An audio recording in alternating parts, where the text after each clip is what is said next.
Welcome to Movie and a Beer, everybody. This is Dan bringing us in, and we do have a wonderful Korean-inspired episode for you tonight, and sort of in honor of a couple of birthdays that happened pretty recently. Some co-hosts here. Right, there are multiple birthdays. But yes, listener, this is Aaron, and glad you joined us. I'm your Asian lantern expert. Ooh, Festival of the Lanterns. Right. Aaron, I really appreciate that because I'm Blake. I'm your vampire expert. Ooh. Crosses don't actually do anything. Well, you know. Vampires are agnostic. Well, at least they are in Korea. And I'm Brian, your blood clot expert. There you go, blood clotting. Here Dr. we go. Brian. I also have a birthday. Yes. I was born in a tube. I was made. You were made. I was All made right. for this podcast. Just like vampires. Just like vampires. You have a manufactured date? Blah. So the movie that we saw came out in 2015. Not long ago. Yeah. Oh, no, 2018. 2018. All right, 2018. So I I thought lied. it was sooner than that. Yeah. I totally lied. So this is a Detective K, Secret of the Living Dead. So Detective K is a series of films Aaron suggested that we watch. Yeah, there's three of them. The first one was 2011, The Secret of the Virtuous Widow. No, Aaron, you already said this off mic. You're not allowed to say it again. And then the second one, Blake, just because you asked specially, I sure did. Detective K and The Secret of the Lost Island. And the third one, The Secret of the Living Dead, is the one that we watched tonight. This is my second time seeing it. I'm curious of what you guys thought. Well, you know, we knew we were going to watch this, so we went and picked out some beers over at Cerveza. Well, a couple of us went over to Cerveza last night and picked out some No, I beers. went. You didn't tell me we were watching this. You said we were watching the Underdog movie. Something else. So we picked out some cool beers based on labels. Period. Right. Like I was like, doesn't matter what they are. Yeah, not a lot of Korean beer in Portland. At least not where we went. Yeah, and we didn't want to do soju or revisit any of those older things we've already tried. And so. other than Aaron, none of us had seen this before. Correct. So we kind of went into it blind. I did do a little of the previews and test the movie to make sure that the subtitles worked, which they did. They weren't terribly off key or mistimed, which was nice because sometimes that happens.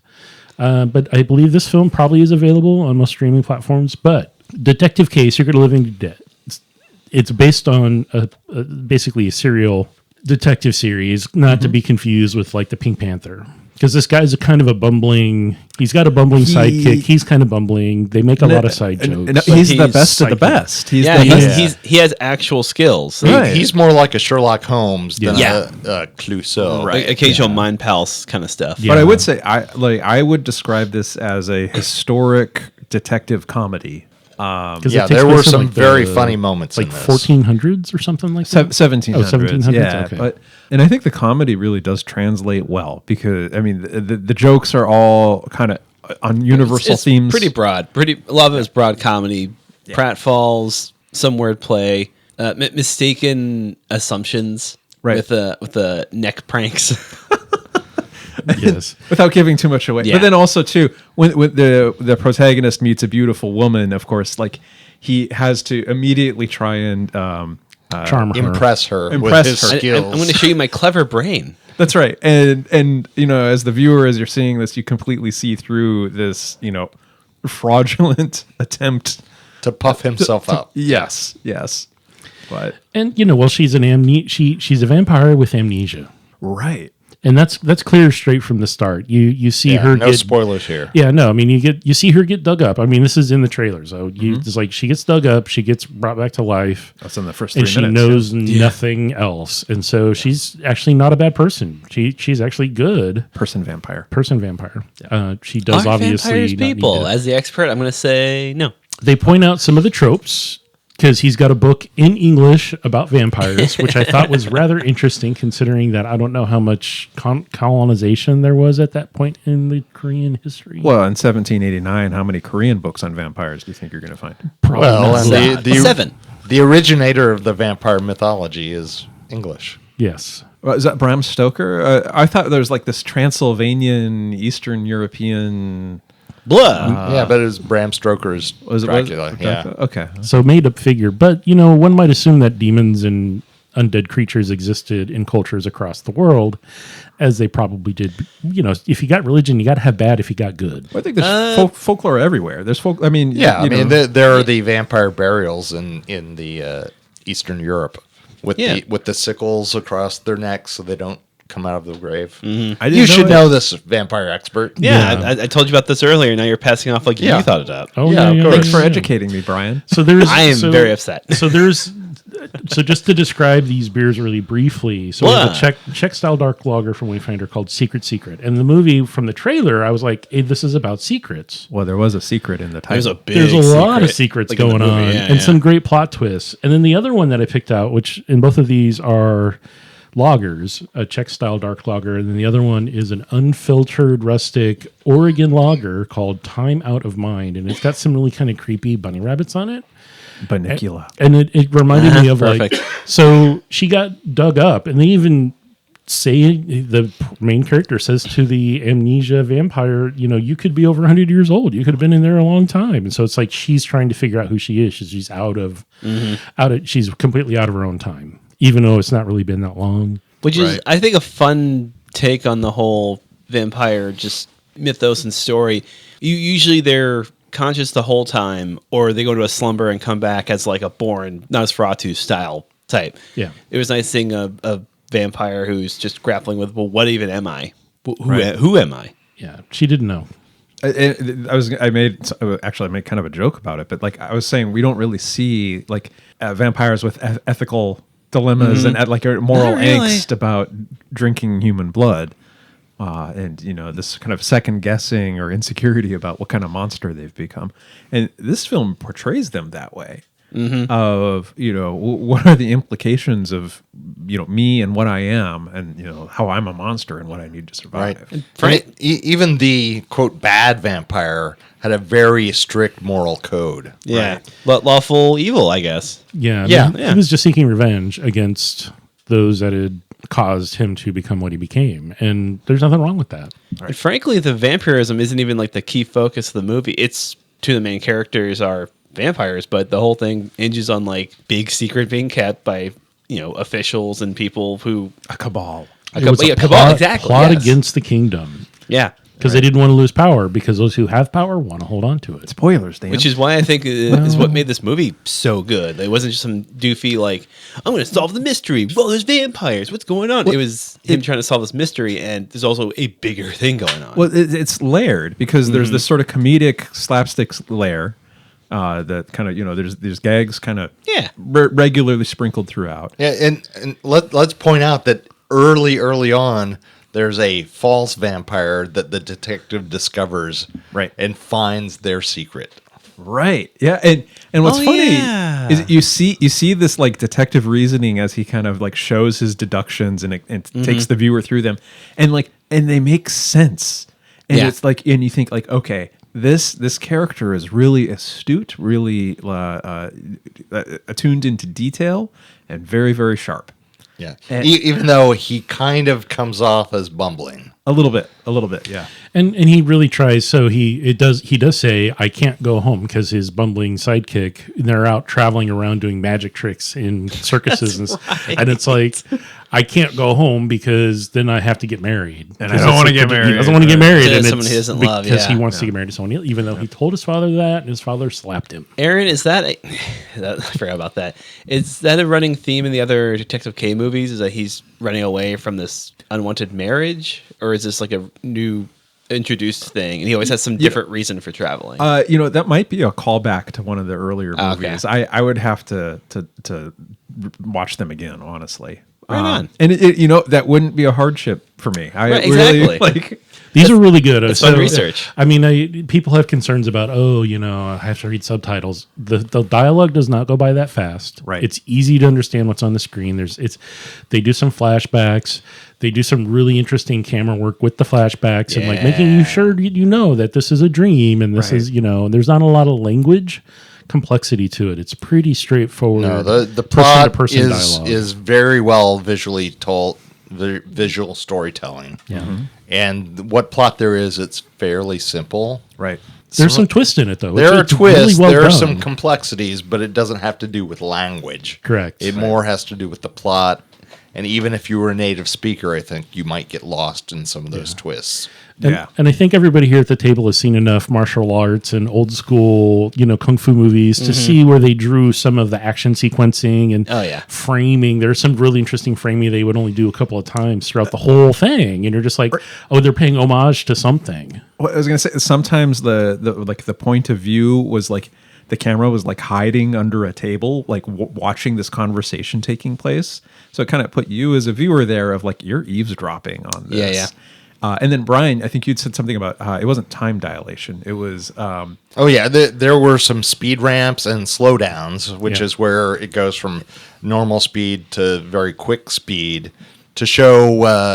I especially noticed it early on where they did some slow motion to kind of demonstrate the army looking for this vampire in the woods. Yeah.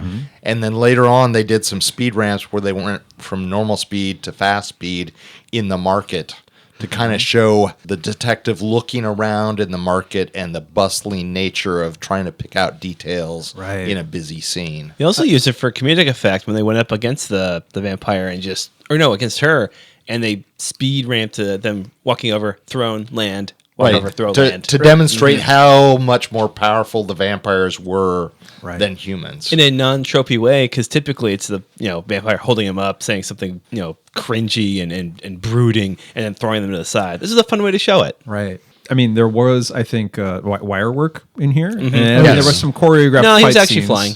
Oh, wow! Across the roofs. Yeah. I was like, this is very Crouching Tiger of them. That's why Hollywood went on strike last year. It's for vampire pay bumps. So the wire work was amazing. I think there was not a lot of blue or green screen activity. This was a lot of practical effects. There was some fire effects, probably CG post production. But there were also practical, fire pots going off, exploding. There. Fireworks, lots of fireworks. And a few times where you see lanterns floating in the air. But I was going to say, like, this is multi-layered where there's comedy, and then there is like a fair amount of action, and then the intrigue because of like the political plot elements of this film. It's kind of I don't want to say mishmash of a few different genres. Yeah, and there was also a little bit of a rom-com. There was some rom-com elements, cutesy elements, because he was falling for her and was trying to like say and do the right things because he wants to be with somebody he loves, and he's starting to fall for the hot girl, and he says that. Yeah, but she also was reciprocating to some extent. Yeah, until she figured out who she was, and then not so much. That happens. Do the other Detective K movies have supernatural elements? They referenced undead Zombies. a couple times.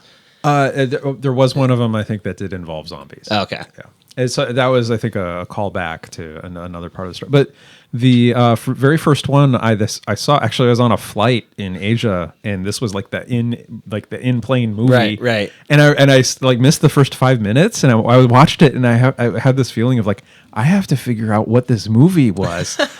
What was this delightful thing that I've never seen anything quite like it? And it was the Detective K and the Secret of the Lost Island, which the premise was, he's investigating. He's tasked with investigating this counterfeit silver ring, but the case gets blown open because he finds out there's all these missing children in the villages where this is happening.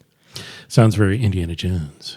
Sort of. Indiana Jones, he takes himself so seriously. Well, kind of. Like the whole adventure is very that's more like American pulp. Whereas this definitely has a full, different, just lighter vibe. It's kind of Romancing the Stone? A little bit. I'd say more Romancing the Stone. I was thinking it's not so serious as like Sherlock Holmes, but Correct, it's not as like unserious. It's not Pink Panther. As like Pink Panther or even Columbo. Like No, Aaron. One more thing. Yeah, just one more thing. Right. But I thought it did a nice job of blending the comedy, blending action, and then blending the detective mystery sort of genres as well. I'd agree with that. Yeah, I appreciated the fact that everything was well lit. Even the dark scenes you could see. So they were using like a darker blue effect, I think, or some filtering post production. The night scenes, I was trying to figure out if it was day for night, where they color corrected or that's what I was dialed saying, back the exposure, or they may have just used a whole bunch of their ginormous lights with a blue gel on them called 10Ks. Yeah. So each one is 10,000 watts of power. Wow. And you just line up a whole bank of those, and it lights everything up, and you put a blue gel filter on filter on the front, and it turns everything kind of blue. Freaky. But you can see everything. Yeah, and that's what that's what I was saying. I think that's what it was, because there were shadows. Yeah, and it's hard to color correct post production with shadows and stuff. It's right. Yeah, it's easy to spot a little bit more so. So yeah, more practical. A lot of the fire effects were practical. Yeah. A lot of the stunts were practical. The wheel falling off the cart. Yeah, That kind of thing. The wire work, that was obviously practical. They were on wires. They didn't CG them on a green screen and stuff. yeah. But the wire work, I mean, it's clear what was intended to be kind of clearly like a supernatural outcome of like, you know, this superhuman entity has punched you or pushed you or thrown you, like, and to know that, you know, the rules of normal physics were not being applied. I'd ask, like, how did, like, suspension of disbelief work in this film for you guys? Like, did it seem? I think like, it's documentary. Like it was cohesive and, like, you know, like it made sense in its own world. Oh, of course. I think so. As opposed to a lot of kind of martial arts films, I thought the wire work was subdued. Yeah. And they only used it kind of for the vampires when the vampires were acting in space. And not even really doing a lot of stunts, just as a way to moving get away. from point A to point B. Yeah. Right. So there weren't a whole lot of kung fu kicks where people would fly 17 feet. Crouching Tiger style. Yeah. To kick somebody in the face. Right. Yeah. Not a lot of wire work in that way. And I think the reality of her not knowing who she was or what she was and what strength she had, her own powers, she didn't really know.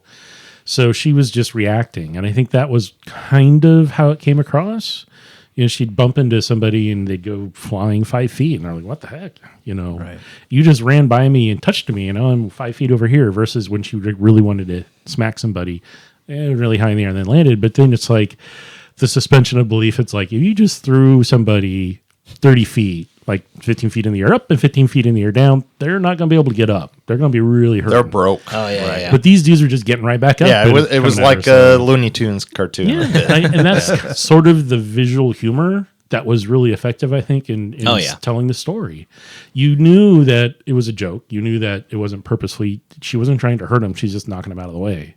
And it's like, I think very effective use. And I don't know if they intended it to do that for an international audience, or that was the intent of just the style of the filmmaking and the writing and the directing and what they want to present. Or Aaron watches more of these than any of us. Is that something pretty standard in? Well, I was actually, films? one of the questions I thought of is, you know, we've watched a number of Indian films here.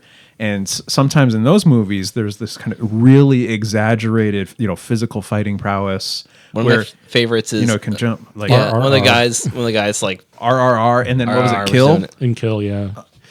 Yeah, so, I mean, sometimes there were people that had like a supernatural ability, almost, you know, they weren't even, you know, human or normal. For like, you know, like how bending time and space to do the thing they want to do. Right. Yeah. And I was going to say, like, I think that's maybe an apt comparison, because in India, there's oftentimes, you know, these movies where the protagonist has so much skill, so much power that they can overcome, you know, any sort of human opponent, because they've trained to such a degree that they have such expertise. And like, yeah, RRR, I think, had some of that element in it too. But they also had wildlife. They also had tigers. I think I noticed it more because American movies, what their version of that is, the hero gets like thrown through they get into a car wreck, into another car, and then off a bridge, and they walk away with a cut over their eyebrow and like some bruising. Right. The fact they walk away at all is like, that's the big magic. That's amazing. Yeah. Right. Because it doesn't work that way, as we know in real life. And so it's effective, I think. Yeah. In this film, I thought it was very subdued. The vampires clearly had kind of supernatural ability. But then other than them, Inspector K, he was very skillful at wielding his weapons. Right. But he was not overpowered. He was not like invulnerable in any. Oh no! I mean, he got shot straight up in the side with an arrow, and she just yanked it out of him. Yeah, and he was out for the fight. And then suddenly the next morning he's just up running around. Yeah, but in the fight, Yeah, it took him out. yeah, it took him out, and also kind of the chief of the guard. His martial arts were. Yeah. He was very quick. He was the one of his whole team that was kind of useful.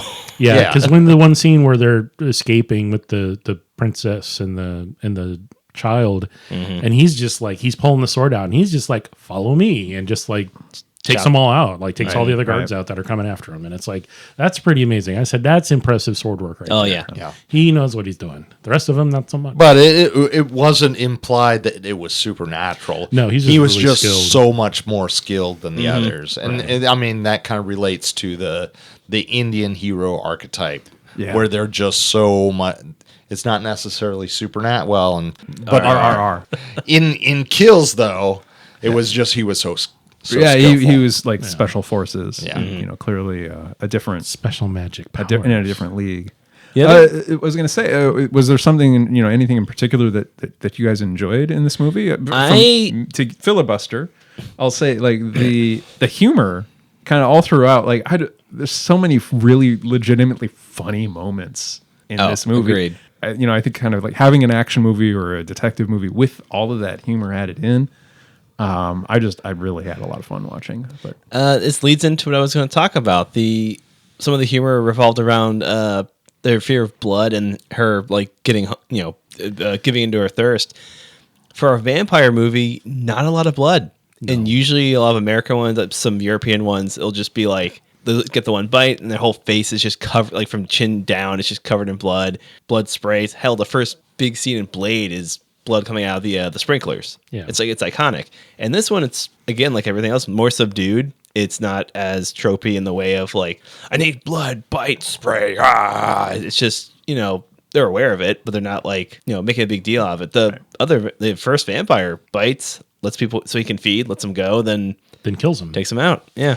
And well, he does that because like fishing almost. It's like fishing, but he's catch and release. No. So he does figure out that there's a pattern and reason to who's being killed, and then there's hints to what's happening next. And I think he's not necessarily the vampire's not doing it to tease or say I'm better than you and you can't stop me. He's actually, I think, wanting to get caught. He wants the story to be told, and this is how his story is going to be told. I'd agree with that. And he also wants to fulfill his oath, his motive. Motive. Yeah, without get giving revenge anything for the away. prince. Yeah, and for the princess. Which is sad. So one other thing I would love to talk about a little bit was the score. No, we don't have any time. The music was so freaking good. Yeah, it was a really well scored movie, and it also some of the comedy. It was definitely paying homage and playing with tropes of music. I mean, I think if we were a Korean audience, we would really recognize it.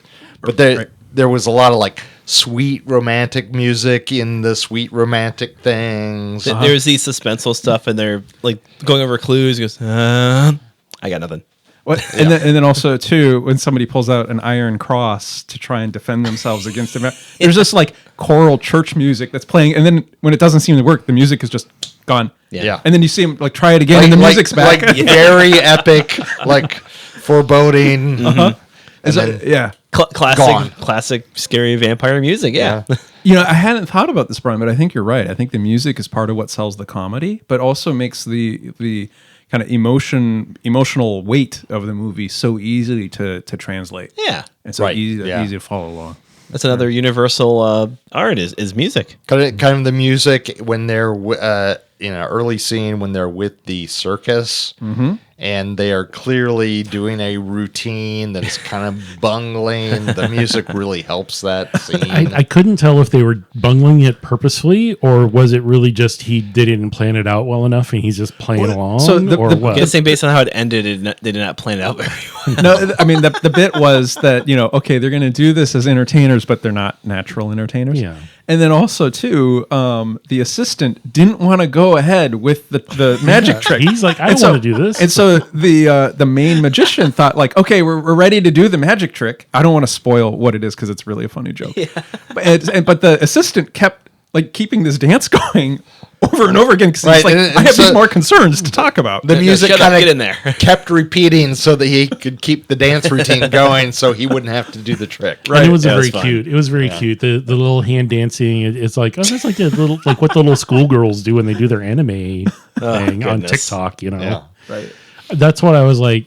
The tropiness is very clearly playing to a good audience and a broad audience because we laughed at it, and we're not young little 15-year-old Korean girls on the school bus. I have something that's really important to tell you, Dan. Are you? No, In a you past are. life? After the podcast. I don't even want to know. So yeah, I think the scoring was really well done. Very traditional flute and The drum, orchestral music yeah. and drumming and stuff that would be typically heard in any kind of martial arts or Asian film. If you think a lot of people have seen, Crouching Tiger, Hidden Dragon, it's that orchestral Right, bamboo presence. flute and the whatever the traditional stringed instrument is, Yeah, I which I don't know. can't remember. I don't remember the name of it. Bamboo guitar. But there was some scenes with the royalty, like when there was a scene he's at the palace and the king is saying, I want to do something, and his court is saying, no, we can't have you do that, please. Is that how it really worked back then, where like the king could make a decision and he could be overruled or What- told to change his mind by the So, court? I mean, the king kind of ruled effectively through the aristocracy, and the aristocracy in that era of Korea was kind of famously self-interested,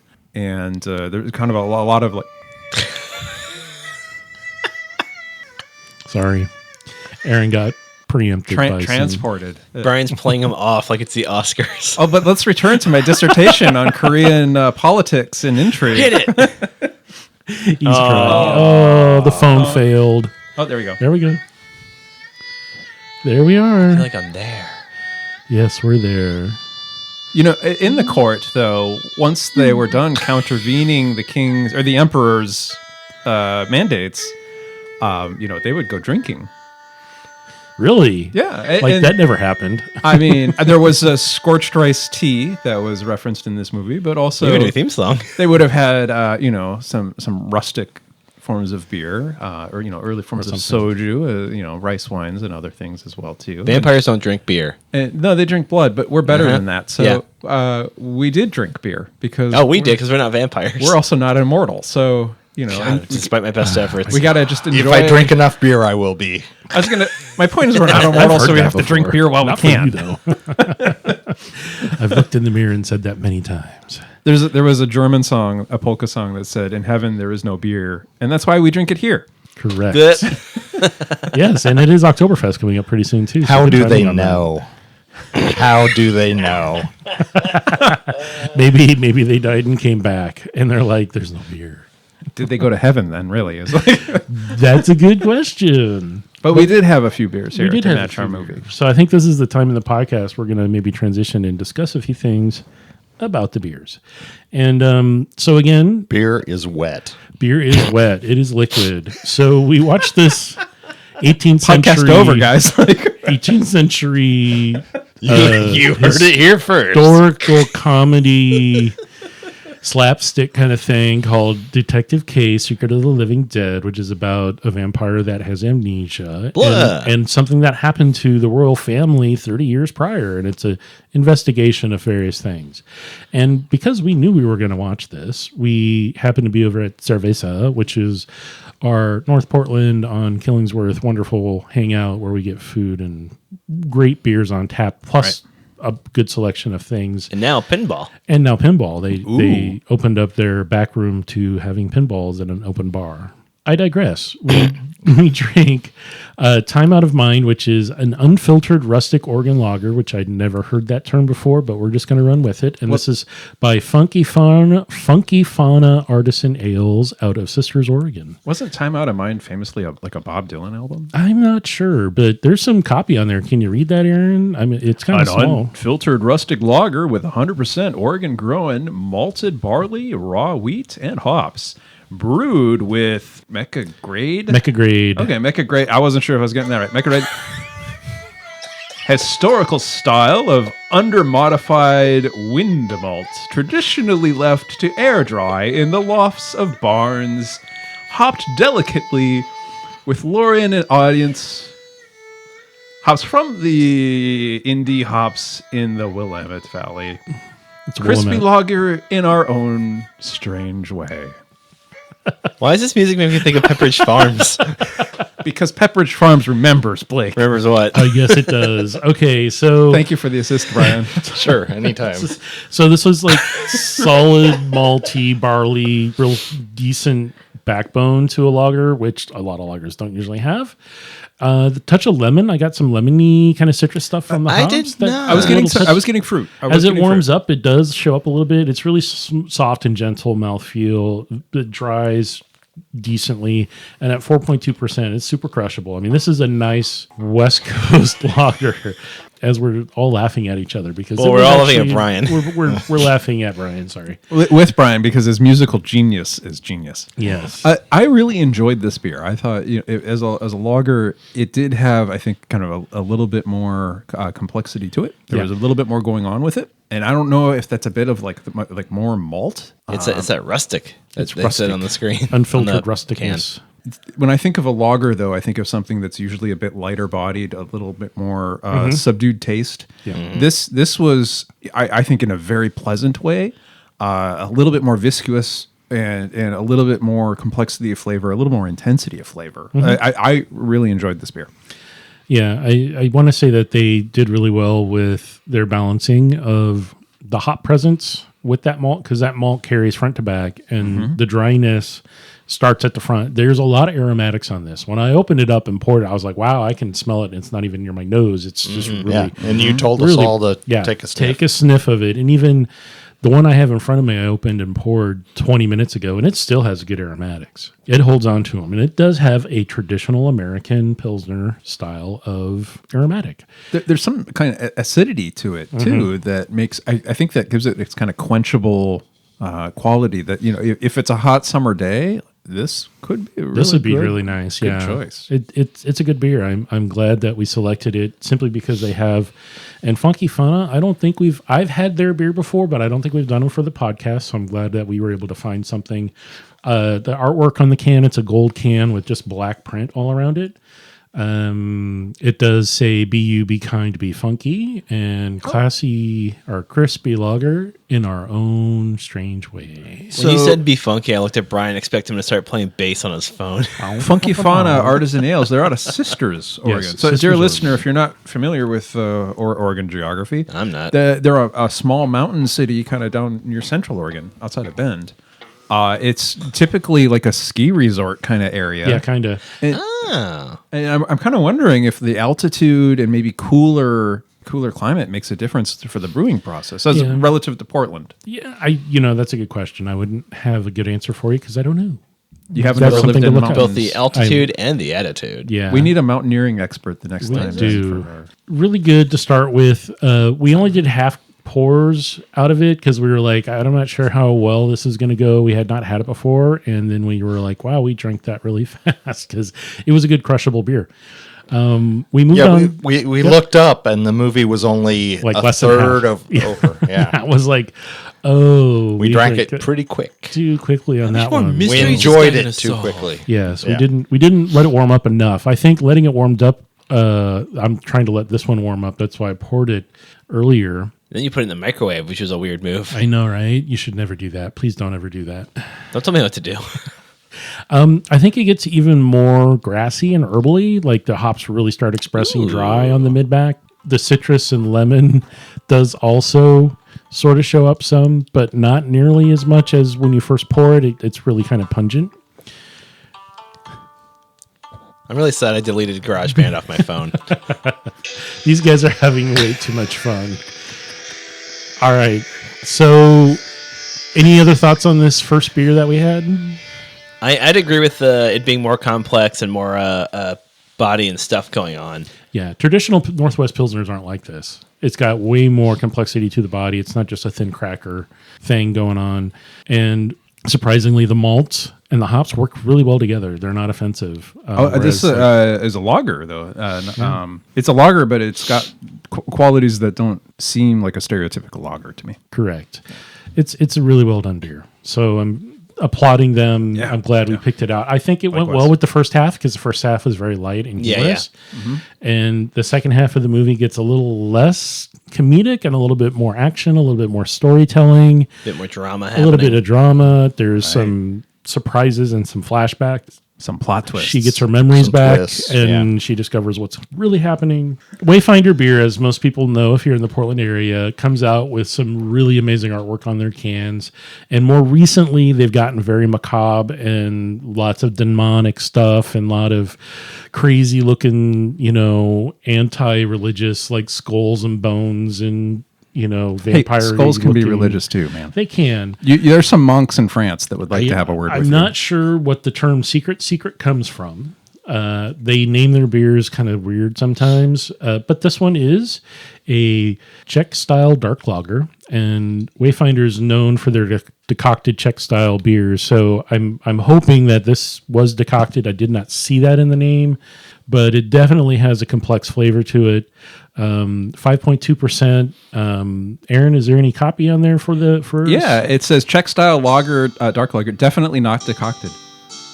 This bewitching beer presents itself with an obsidian hue that captures the essence of a moonless night in the heart of Bohemia. Aromas of dark fruit, caramel, and subtle dark chocolate waft from the glass, promising a journey into the unknown. 16 fluid ounces, 1 pint, 437 milliliters, alcohol 4.9% by volume. 4.9? 4.9. Wow, because I have like 5.2. Oh, no, this definitely says 4.9, and I'm not making it up. I promise. All right, their website's wrong. Alcohol for... Well, maybe one is volume the other's weight. Yeah. or Well, by no. So the thing magical is it thinking, or- changes over time because they adjust the recipe and change it over time. It's not always the same beer exactly every time. So they make we it. can expect that the beer in this can Is probably the is 4.9. the 4.9 Yeah. that's listed. They're going to on label the it. can. They're going to label it correctly. They Yeah. could get in trouble if they didn't. That's I- what I figured. Yeah, I do know there are breweries that screw up and they don't change the label and it's wrong, but who's going to know? They missed by a decimal point. Everyone's not come back. What they think is a 1.3%. It's actually 13. Well, Yeah. Wayfinder does have very helpful instructions on the can for what to do with this product. And What do we do with this product? Step 1 is open, and step 2 is drink. okay, we followed instructions this one time. We didn't read the instructions first. Somehow we managed to manage. manage. We managed. So, So I liked this beer. It was dark. I was expecting it to have a little bit thicker mouthfeel, to be a little bit heavier and more viscous than it was. It tasted just for the like aroma and the nose on it. It felt a little thin. yeah.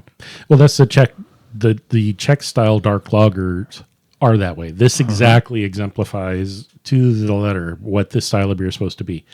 It's got the chocolate, the roast, the darkness, but it's a thin body. Right. And it just dries out. There shouldn't be a lot of hopness to it. There shouldn't really be much of that. It should just be more roast than anything. And I think it effectively did that. I think the style of the artwork on the can fits what the beer tastes like in some weird way. And it also fits the movie very well. Did fit Oh, yeah, very yeah. well. Definitely the back It's half. got kind of this vampire woman face, With like, I don't know if they're tears or blood coming out of her eyes. It's a little disturbing. but it's kind of a goth woman, very goth. portrait. yeah. And this movie's all about secrets. It really is. Yeah, Teenage Aaron would definitely have a poster of this on his wall. yeah, Yeah. And you can go to the Wayfinder website and get posters and artwork. The same with like Gigantic. They sell the artwork for any of their canning or any of their packaging separately because it's commissioned art and they know that it's really good and people want it. They've put out some pretty amazing stuff. In the past, it was more simplistic and it's slowly gotten to these way more complex visuals. What for Wayfinder, like as a brewery, is there kind of like a keystone beer? Oh, no pun intended. Is there a foundational beer that they're really known for, or a style that's Their really kind of decocted their? Czech Pilsner put them on the map. Okay. And that's why I was hoping that this was a decocted. I didn't bother reading the can when I bought it. I just saw it and said, yes. What is decocted? So, decoction method of This brewing is a decocted blog. Not is, Picasso. so I'm going to try and explain this in how I understand it. I could be wrong, but so what they do is when you have your grains and you're putting them in warm water and you're raising that to a certain temperature, you let it sit at that certain temperature for a period of time. This is part of the malting. This is how you make wort. Wort is beer without yeast added to it yet. So you take these grains and you've milled them, you've dried them out, you've roasted them in some way, you've crushed them to open up the outside and inside.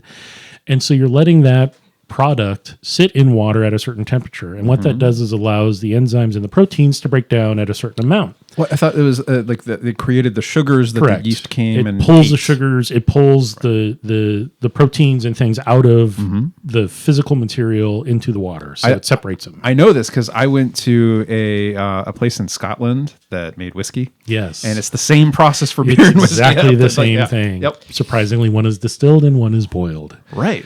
So when you do this temperature with a certain type of grain bill or set of grains that you're doing it with, decoction is you take a certain amount of that volume of water, The wort. out.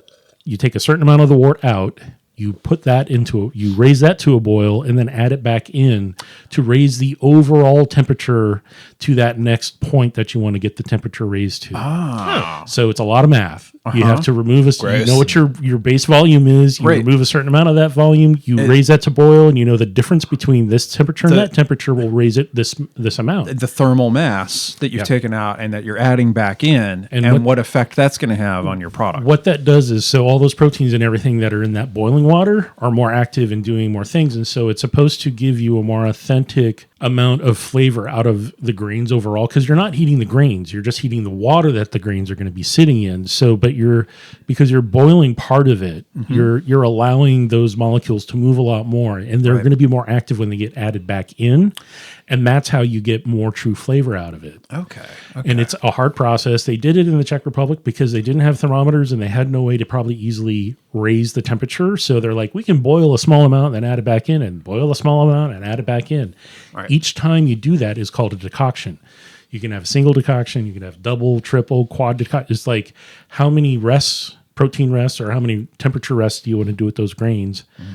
And, when you get it to a certain point, you need to let it sit for a period of time. And those rests aren't always that long. Sometimes it's 5 minutes, sometimes it's 10 minutes, sometimes it's half an hour. It depends on what your purpose is and, what enzymes you're trying to get out of it or prevent from coming out. Because not resting your beer, not resting your wort at a temperature can sometimes create off flavors. Right. Based on the malt you're using. So I was just sort of imagining, if you're a traditional brewer and you're doing this, 80 years ago or earlier. Hundreds of years ago. There really must have been an enormous amount of skill and art involved in this, because your grain wasn't necessarily uniform. Even from year to year, the harvest could be slightly different. Yeah, grains like to dress a bit more casual. Yeah, ties are out for sure. But you really would have to know. Yeah, but what about Koreans? Koreans don't have warts, man.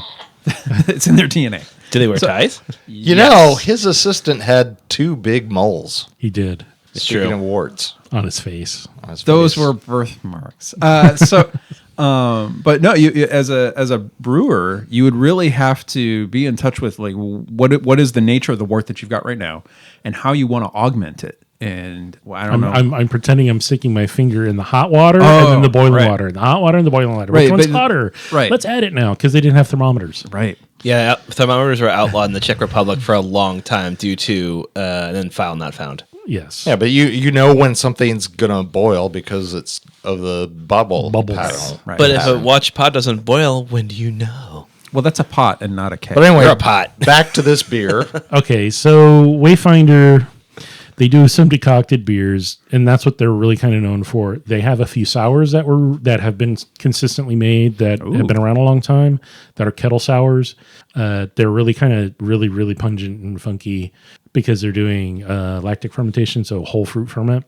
And I believe that some of their IPAs have been pretty well received. I'm just trying to remember because it's been a long time since I've actually been to the Wayfinder location. They do have a tap room and restaurant. You can go get some beers that they don't distribute at the tap room. They rotate really fast. They are a huge production. They're always pumping out beer, so this stuff changes pretty rapidly there sometimes. So the seasonal stuff like this is probably a one-off, and it's probably not going to be around very long. So find it if you can. Enjoy it if you can. Thoughts on this? I think Brian and I agreed that we like this one better than the first beer. I like this one better. It was kind of roasty. I thought I tasted some coffee in it. Yeah. And all that went really well, kind of as the vampires are becoming self-aware and the plot is starting to congeal, and you find out kind of the tragedy behind the story, which I'm not going to spoil. And I just enjoyed the flavor a little bit more. But they were both great beers. Yeah. I like the first one better, but this was a really good beer.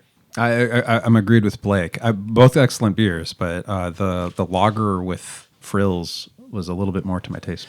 Yeah. As far as the visuals and sort of how these beers address the visuals, what else would you might want to, if somebody's can't find these kind of lagers where they are, what might go with this? Would you suggest finding another lager of some sort, or finding a darker beer? I think a dark beer for the second half would go really interesting, like a stout or a porter. A thinner porter might go really well. A thinner porter. But I think, if you're doing this kind of in celebration of Korean culture, a lager is going to be the way to go. There's definitely a lot of Korean lagers, maybe some even available in a store near you. But barring that, I think... if you do, maybe not too heavy, not like necessarily like a porter, but something a little darker, something a little more complex.